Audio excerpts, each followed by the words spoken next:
Belakangan ini Bea Cukai sedang kewalahan, karena banyak banget warga yang menyebarkan cerita-cerita yang menunjukkan betapa nggak profesionalnya cara kerja petugas Bea Cukai kita di medsos.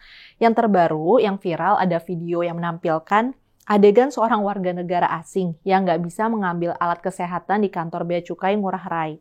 Padahal alat bantu buang air kecil itu sangat dibutuhkan kawannya yang kelihatan nggak sehat dan datang ke kantor Bea Cukai dengan menggunakan kursi roda. Kesannya petugas Bea Cukai ini mempersulit pengambilan alat yang sebenarnya sangat diperlukan. Para netizen bereaksi, kritik bermunculan, bahkan ada netizen yang menulis, mungkin moto Bea Cukai kalau bisa dipersulit, kenapa harus dipermudah? Belakangan memang ada penjelasan dari tim humas Bea Cukai. Mereka bilang mereka hanya menjalankan tugas. Alat kesehatan dari luar negeri semacam itu harus diawasi secara ketat dan harus punya izin khusus. Yang bikin peraturan bukan Bea Cukai, tapi Kementerian Kesehatan. Tapi kabarnya kasus ini sudah berakhir dengan baik. Wisatawan asing sudah memperoleh izin menggunakan alatnya di Indonesia. Tapi rasanya ada satu hal penting dari cerita ini. Netizen ternyata langsung menyalahkan Bea Cukai. Dan itu kayaknya terjadi karena image Bea Cukai akhir-akhir ini memburuk.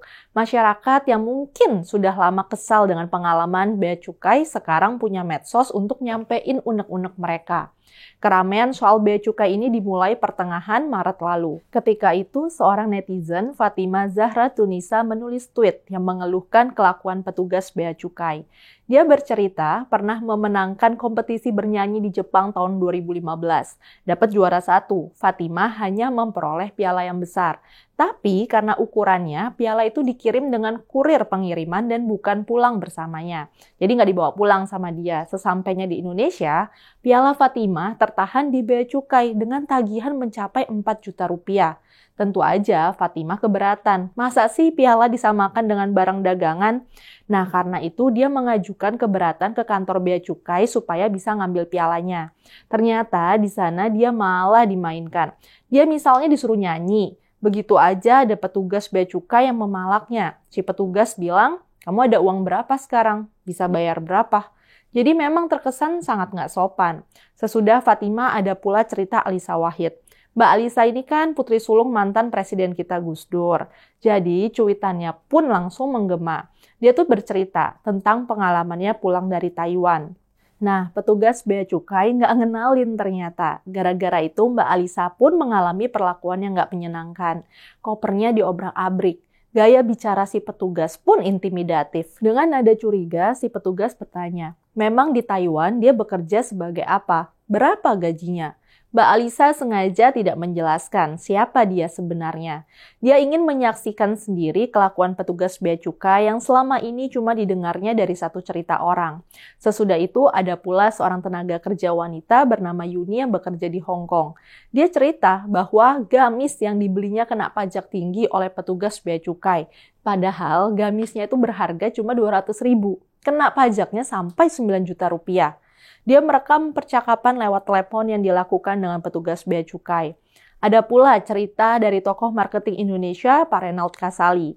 Dia bilang setiap kali dia pulang dari luar negeri, hatinya berdebar-debar karena barang-barangnya akan diperiksa Bea Cukai. Yang lebih mengesalkan lagi, sikap petugas Bea Cukai itu sangat nggak sopan. Barang-barang si penumpang diacak-acak. Obat yang dibawa Pak Reynald dibuka satu persatu bahkan tanpa sarung tangan. Sangat nggak higienis, kata Pak Reynald. Cerita menjadi semakin seru waktu di media sosial muncul sebuah surat terbuka yang mengatasnamakan pegawai Bea Cukai milenial Kuala Namu, Sumatera Utara. Si penulis membongkar beragam modus kejahatan dilakukan oknum pejabat Bea Cukai dari berbagai level, khususnya selama periode Januari sampai Desember 2022. Si penulis menyatakan telah terjadi pelanggaran secara terstruktur, sistematif, dan masif bukan saja di Kuala Namu, tapi juga oleh Direktorat Bea Cukai di seluruh Indonesia. Penyelewengan petugas Bea Cukai ini terjadi di hampir semua tempat keluar masuk penumpang dari luar negeri, baik yang melalui jalur darat maupun jalur laut. Satu persatu kisah itu muncul di media sosial. Image Bea Cukai pun memburuk, apalagi kemudian terdengar berita tentang sikap para petugas Bea Cukai di Bandara Soekarno-Hatta yang tersinggung dengan kritikan seorang netizen bernama Tio Aryo di media sosial. Ini gara-gara Tio meminta warganet untuk menguliti harta kekayaan para pejabat Bea Cukai. Tio juga mengkritik para pejabat Bea Cukai yang mendapatkan bonus besar padahal targetnya kecil. Nggak lama setelah itu, di WA Tio berdatangan ancaman dari orang-orang yang mengaku sebagai petugas Bea Cukai. Mereka bilang keberatan dengan pernyataan Tio. Nggak gentar dengan gertakan itu, Tio membagikan tangkapan layar Instagram yang memperlihatkan ancaman itu melalui akun @partaisosmed. Bukan sekedar ancaman, ternyata para pegawai itu beramai-ramai mendatangi rumah Tio. Foto mereka berkumpul di depan rumah Tio juga menyebar melalui media sosial. Jadi bukan saja kerja mereka tidak profesional ya, gayanya pun seperti preman. Kemenkyu nampaknya memang harus kerja keras hari-hari ini.